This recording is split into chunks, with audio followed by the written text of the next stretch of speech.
are two historical repositories in New York City that reveal in fascinating detail the application of the telephone principle to the service of mankind. In one on Lower Broadway are preserved the records that tell the entire story of the effort to introduce and carry on the service of intercommunication by the spoken word. Here are the reports and correspondence of the pioneers whose work and faith were the foundations of today's great industry. Here are the records that disclose the early vision of a unified system and of universal service, and that mark the progress toward that ideal. Here, among the memories of an industry's birth, are the early directories with about a few dozen names to illustrate the slow but growing acceptance of the telephone's aid to living. And here are two treasured relics of appealing significance to the men and women of the Bell system who come like pilgrims to this eloquent room.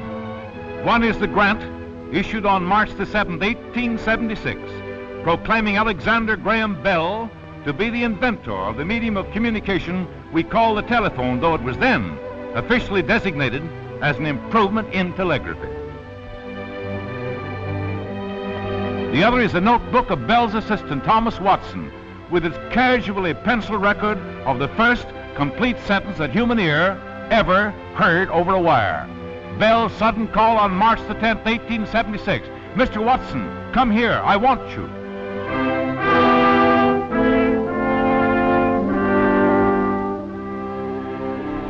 What an amazing circumstance it is that the first of all telephone calls should have been, I want you, as though to signify the reason for all the calls to follow. In the other repository on West Street are exhibits of corresponding significance. It is a museum that reveals the development of the telephone art as expressed in apparatus. To begin this physical record of scientific accomplishment are the harmonic telegraph instruments of Bell's early experiments and the other instruments that followed before the telephone itself emerged from its first laboratory. You may see here a coil of the actual wire over which passed those historic words, I want you.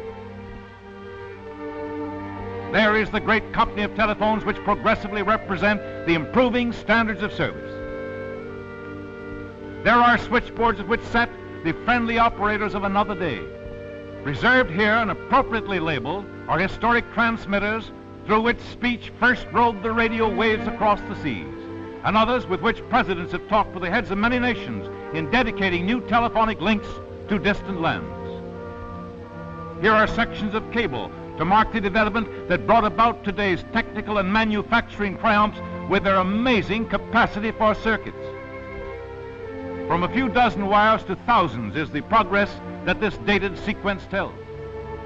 Here, too, is another historical sequence of exhibits to illustrate a story of intense interest to every student of telephone accomplishment. The story of the search for amplifying devices that would help to send intelligible speech over longer and longer spans of wire. And here are portraits of men, scientists and engineers of yesterday and of today, whose names are written large on the honor roll of communications development. Visitors from all parts of the world have viewed these reminders of the treasure hunt for knowledge from which might come at the builder's hands the agency of service that now is in your charge. Mutely, they tell of the effort to meet a challenge, the challenge of social need. Such a story can only be outlined here with now and then a scene to suggest the problems faced. As a preface, let us mark an announcement of 1877, the first published offering of instruments for wire conversation, but only for distances up to 20 miles. And now, let us reconstruct from the record an incident of 1880, remembering that the date is only 2 years after the first commercial switchboard began the service of intercommunication. The scene is a building on Washington Street in Boston. Hello? What number do you want? All right, I'll connect you. Next number 88, Strip. Come in. Hello? Number 76.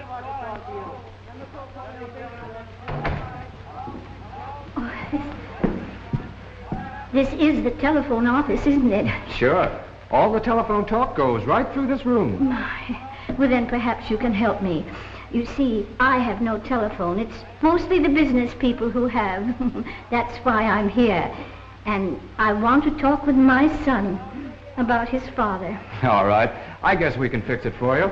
The telephone's right here. Where is he? He's in Chicago. Chicago? Oh, but he's a contractor now, and he's doing very well. I'm quite sure he has a telephone. I just must talk with him. You want to talk to him on a wire? Yes. Thank you, sir. Did you hear that, John? Here's a lady who wants to talk to Chicago. Oh, I'm sorry, madam. There are no wires to Chicago. We have a wire to Salem, that's 15 miles, and one to Lowell, that's 25 miles. But you can't hear over them very well. They're always noisy. We have to telegraph messages over them most of the time. The longest wire is to Worcester, that's 40 miles, but it's no good for talking. But I don't understand. I saw all the wires on the roof, and I thought they went many places. And I did so want to talk with my son. I wish you could. You can. Someday. I'm sure you can someday. But this is a new business. No one knows much about it yet. Oh, dear, I thought if I came here, and there are no wires, what will I do? Hadn't you better telegraph? That's mighty quick. Oh, yes, I know it's quick, but it's not the same thing. Oh, I did so want to hear my son's voice, and I wanted to tell him something myself, and I wanted to hear his answer myself. Well, thank you, young gentlemen. Thank you. We're sorry we can't help you. I hope it's not bad news. Oh, no? Well, someday there'll be a wire, a quiet wire, and then you can talk with each other. I hope so. I'm very sorry we can't help you now. Goodbye. Goodbye.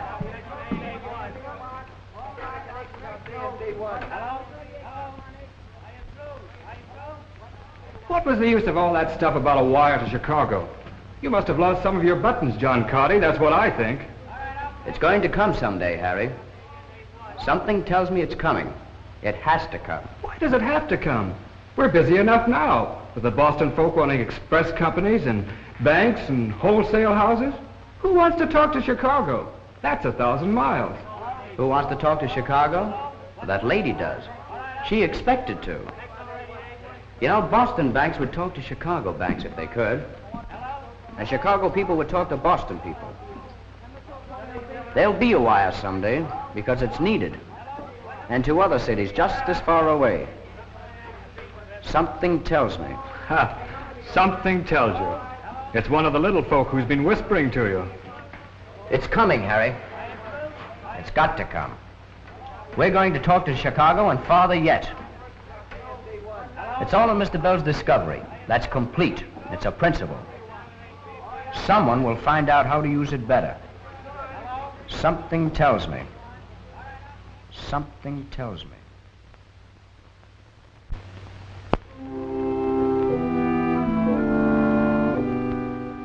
And now, starting with this glimpse of a period still within the memory of millions of Americans, let us dip into the record that tells of one of the great technological romances of all time.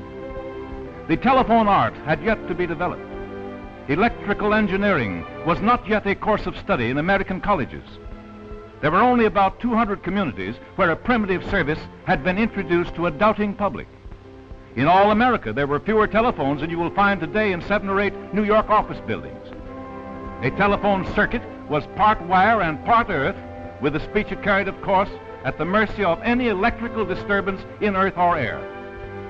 A thunderstorm would completely prevent conversation. Not for many months was it discovered that an all-metal circuit would result in clearer speech. It was truly a daring experiment that was completed in 1884, a 2-wire circuit for speech between Boston and New York. But it led to an historic decision. Yes. Oh, as soon as possible, Mr. Cahill. Oh, yes, they're all here and waiting for you. Very well, thank you.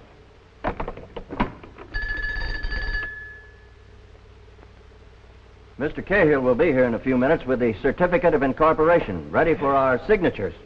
This draft of it seems all right to me. And to me. Well, it certainly takes in a lot of territory. How do you mean? This section here. It says that our lines will connect one or more points in each and every city, town, or place in the state of New York, with one or more points in each and every other city, town, or place in said state, and in each and every other of the United States. Yes, it's pretty inclusive, but then Vale's been talking about a vast system for years. With his ideas, he's certainly the man to be the new company's first president. This language makes me smile when I think of the trouble my company has had right here in New York City trying to get subscribers. It is rather optimistic language. Of course, some of these electrical experts are mighty skeptical. I've been looking for a certain editorial in the electrical world. Oh, here it is.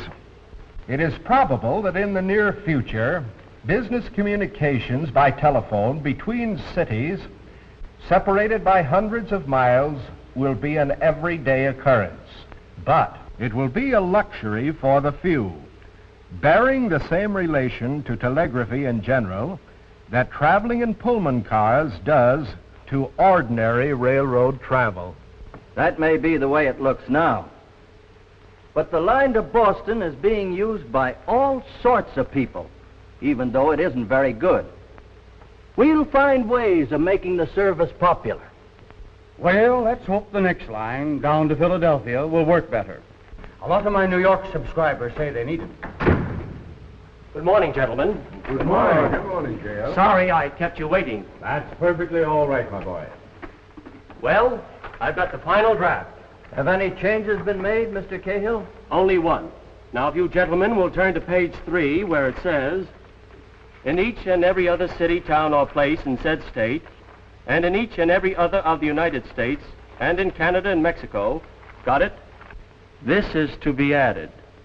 And each and every of said cities, towns, and places is to be connected with each and every other city, town, or place in said states and countries, and also by cable, and other appropriate means with the rest of the known world. The rest of the known world? Sacred codfish. Well, why not? 10 years ago, you couldn't talk by wire at all. It's a legal precaution, gentlemen. Mr. Forbes and Mr. Vale feel the new company should not be limited in its future activities. Whatever can be done, they want the company prepared to do. The rest of the known world, eh? Well, gentlemen, we're certainly starting from scratch. Will you sign first, Mr. Hall? Gladly. Sign your name on the top line, please.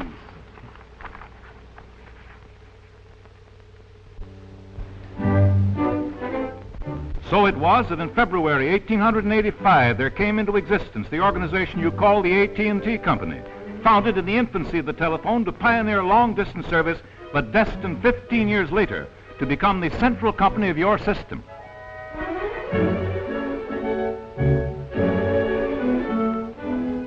While transmitters, receivers, and switching devices were being improved, an important development came from the study and introduction of the principle of transposition.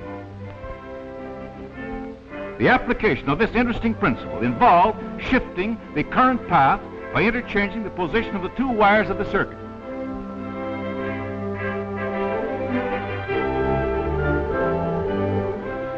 This exchange of the pin position of the two wires at carefully determined intervals helps to reduce the interference brought to the circuit by induction from parallel electrical currents. The part that accuracy of transposition is playing in the modern art of transmission is evident to any expert eye that scans the complex wire facilities of today.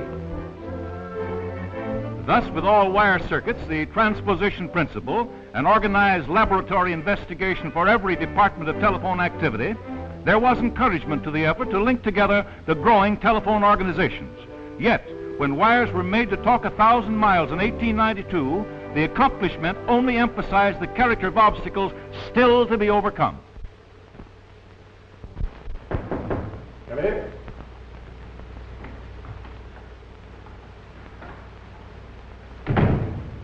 Good morning, sir.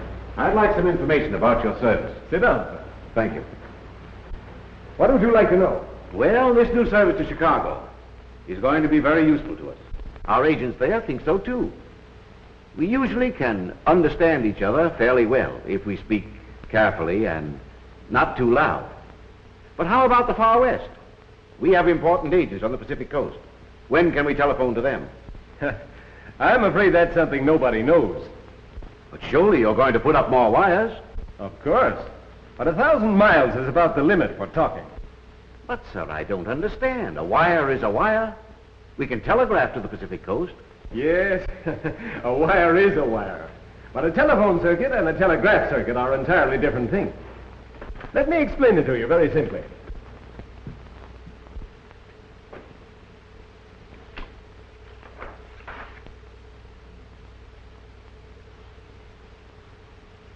Here's your telephone transmitter.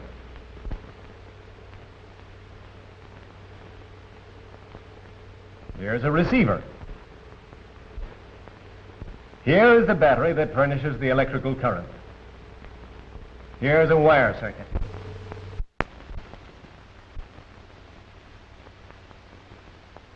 This is you about to talk. Very good. That does look like me. When you talk, your transmitter diaphragm vibrates correspondingly. This produces electric waves on the wire which conform to the vibrations your voice has caused.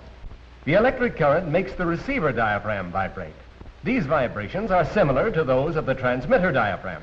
They are reconverted into sound. And that's what the man at the receiver hears.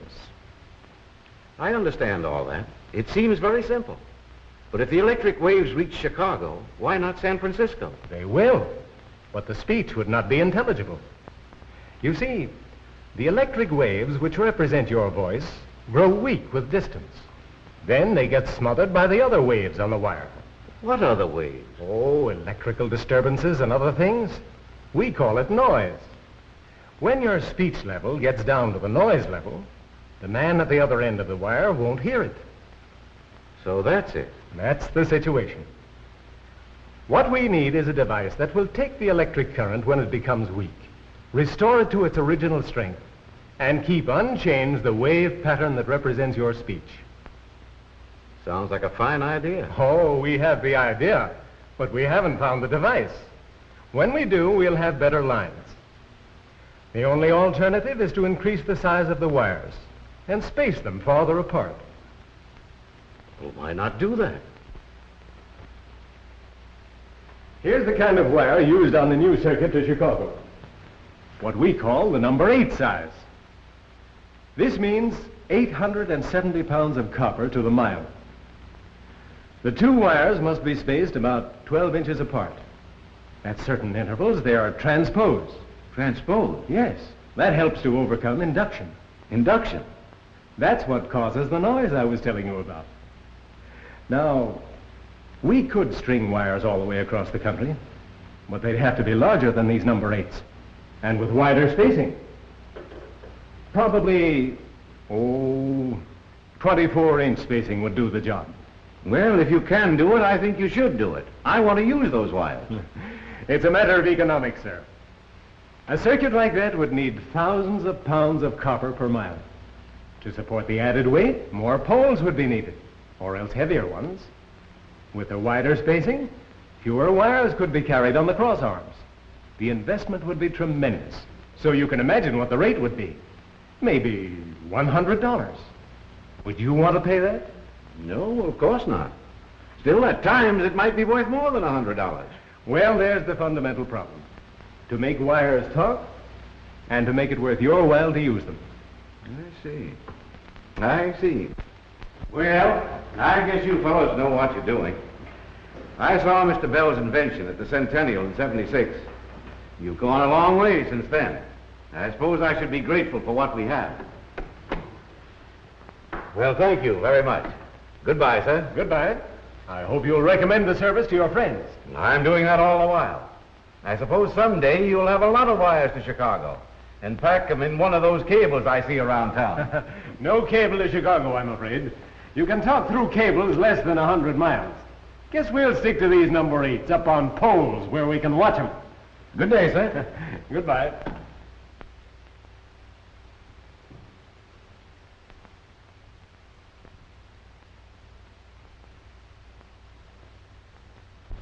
No cable to Chicago, thought the engineers of 1892.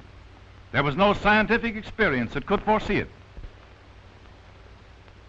But there is such a cable, and in the picture record of its completion is the presence of some of those same engineers watching the ceremony of the final splice. And this cable, as we heard foretold a moment ago, is packed with wire circuits so that the pulsing, interrelated life of great urban communities may be expressed in speech over the miles.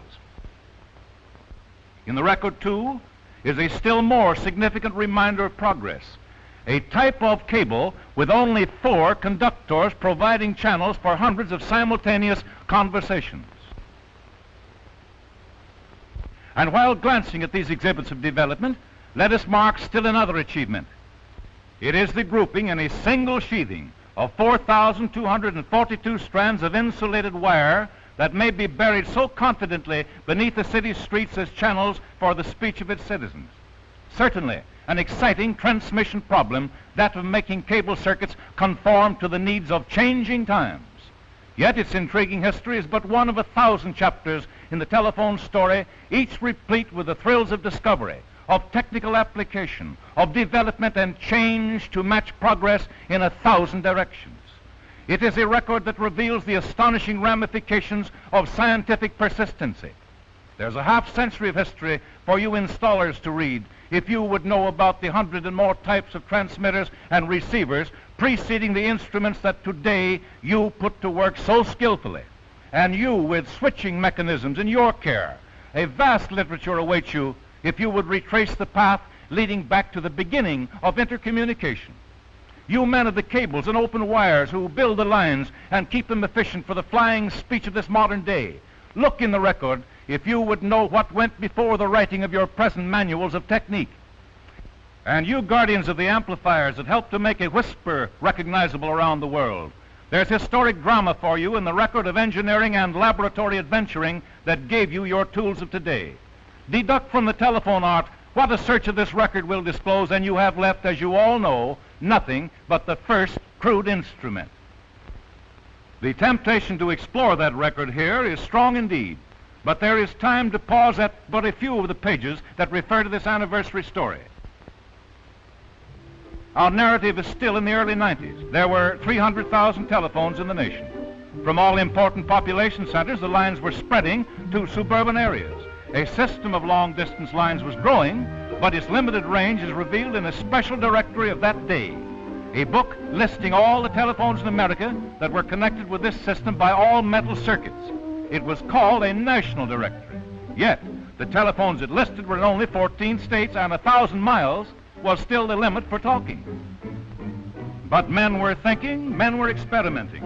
And at the beginning of the century, there came to telephone engineers a device that would preserve weakened energy on long circuits. It was the loading coil. To understand the loading principle, we can think of energy being applied at one end of a rope. A wave pattern is created, but it soon disappears because of the rope's resistance. But if the rope is loaded with weights at proper intervals, the initial energy is not so quickly lost. Thus, the wave pattern is maintained for a longer distance. There was another development of the period that bears upon this anniversary resume. This was the possibility of arranging 2 circuits in such a way that a 3rd circuit for conversation would be created. This 3rd circuit is what you call a phantom circuit. The engineers who plan for these invisible carriers of speech know best the millions of miles of copper wire that the phantom principle has saved. As experience was gained in the scientific loading of circuits, hundreds of miles were added to the range of the spoken word. Historic advertisements told that an unlimited range was the hope, but limits still remained. And from the circuit map came the challenge of the gaps yet to be bridged, not just by wires, but by wires that would talk.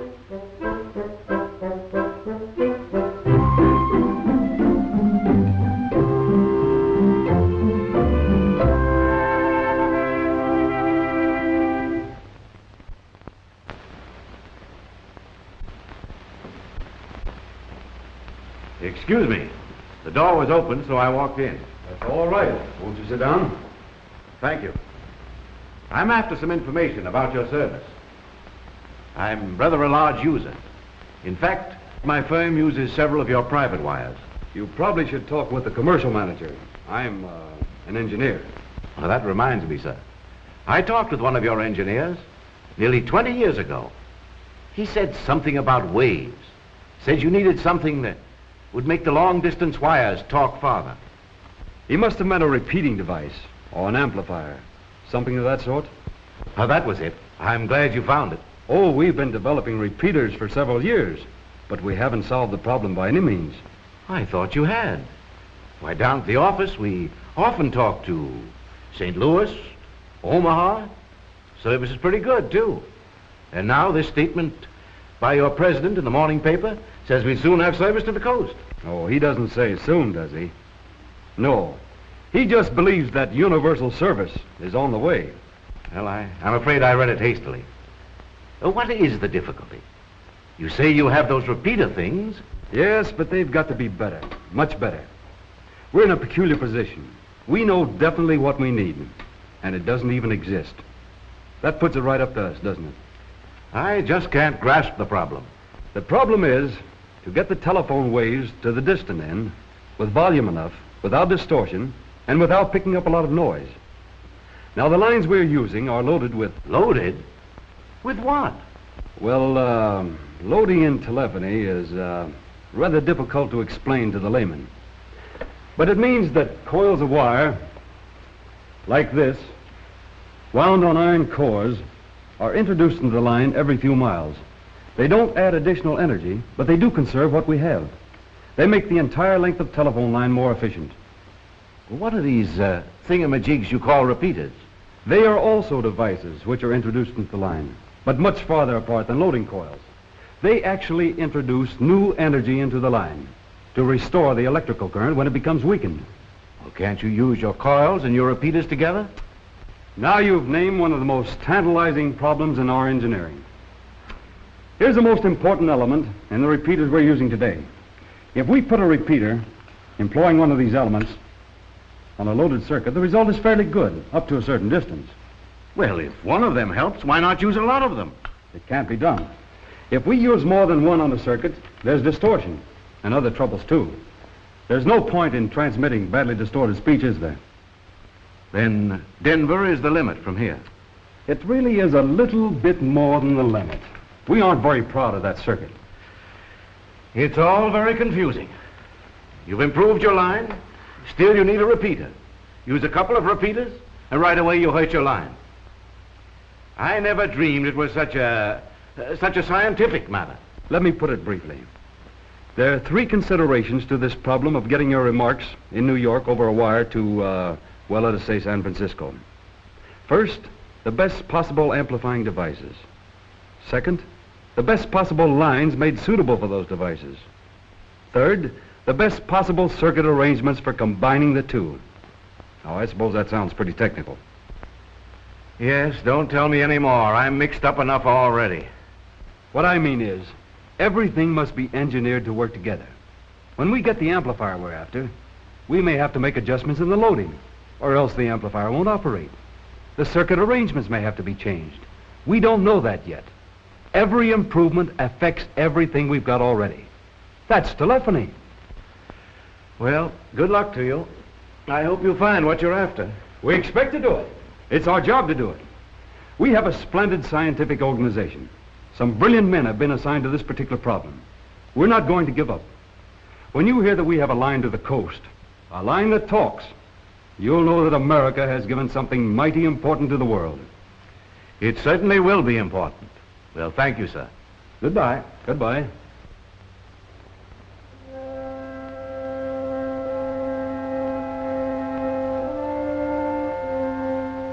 Just what was the job they wouldn't give up? It was the same as yours today, to get the message through. But the vital challenge then was to men of science, and the message was to be the first hello across the continent of North America. How that challenge was met, how telephone men from coast to coast teamed up to translate the accomplishment into an agency of service, is one of the great chapters of telephone history. The details of the story are legion.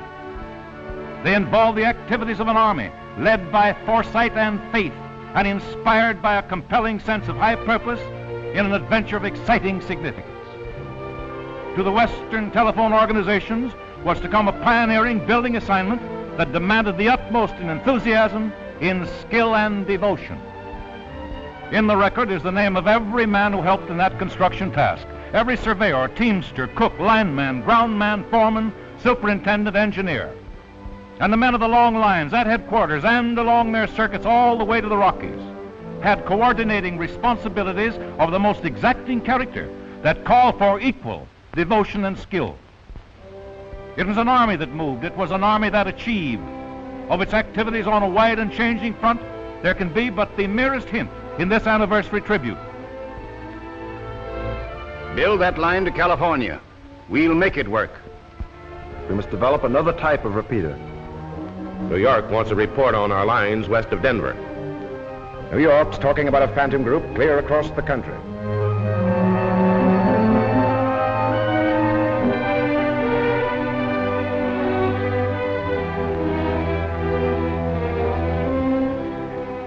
This Mercury arc repeater still seems too erratic. Let's see what the labs can do with this vacuum tube. We'll meet the Pacific men at the Nevada line. There's got to be a better vacuum. Start out the surveyors. Put transcontinental estimates in the budget.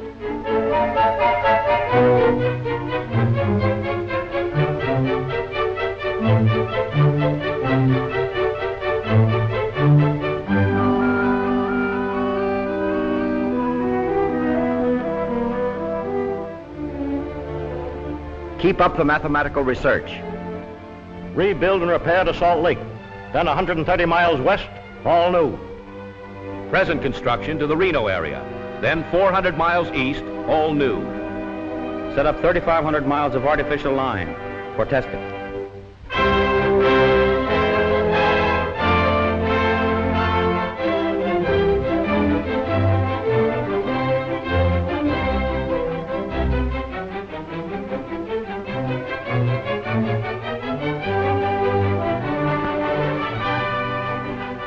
Make sure divisions 1, 4, and 5 are ready. 500 men can do it. Let's get organized. We'll use 14,000 poles crossing Nevada. This new tube design might work with better lines. Remeasure loading and transposing. New York to Denver. It must be accurate.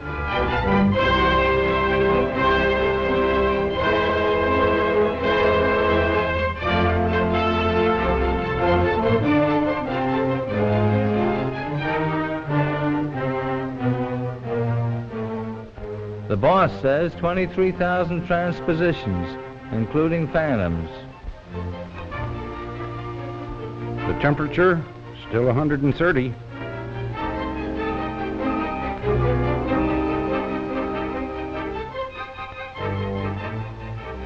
Look out for rattlesnakes.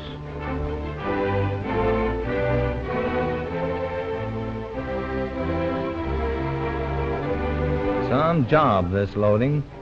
Every 8 miles across the country.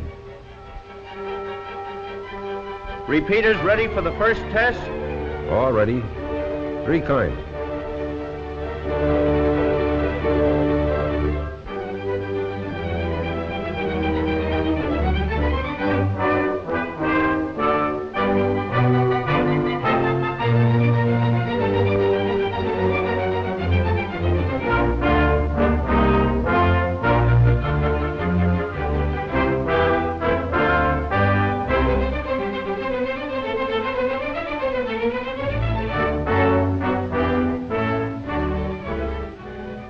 Well, the job's about done, boys. There's the last pole.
More than 30,000 of today's telephone forces were in Bell system service on that January day of 1915, when greetings between East and West spanned 3,400 miles in dedication ceremonies. To these thousands, the developments of succeeding years must indeed make a story of vivid reminiscence.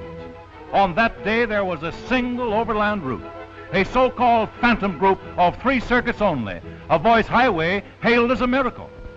And now, there are 4 great modern communication arteries crossing the plains and scaling the western mountains, each with a multitude of channels along which may flow the words that bind together all sections of our country. The historic amplifiers of the first transcontinental test are treasured as ancestors of nearly 500,000 that today give their restoring impulses to the currents coursing through them at 1,000 strategic centers. A frequency range of but 900 cycles represented the first speech that united East and West. Today, there is 3 times that pioneer range to bring about the clarity that distinguishes nationwide transmission. And 3 times 3 does not tell the extent to its special circuits. 50,000 miles of them can bring to radio stations the overtones of symphony and song. Storm-proof cables now span distances of unbelievable magnitude to the engineers of that first transcontinental highway. Direct circuits to faraway cities radiate from busy centers that switching may be minimized and the time gap shortened between "your call please" and "ready with Atlanta." Antennas dot the coasts to take from the wires the voice of America and herd it to the telephones of 6 continents and to ships at sea, while others lift their alert and sensitive wires to catch the waves that hold the answering words. Truly today, Earth has no limit to human speech because of science and because of the men and women who guard and guide what science has revealed.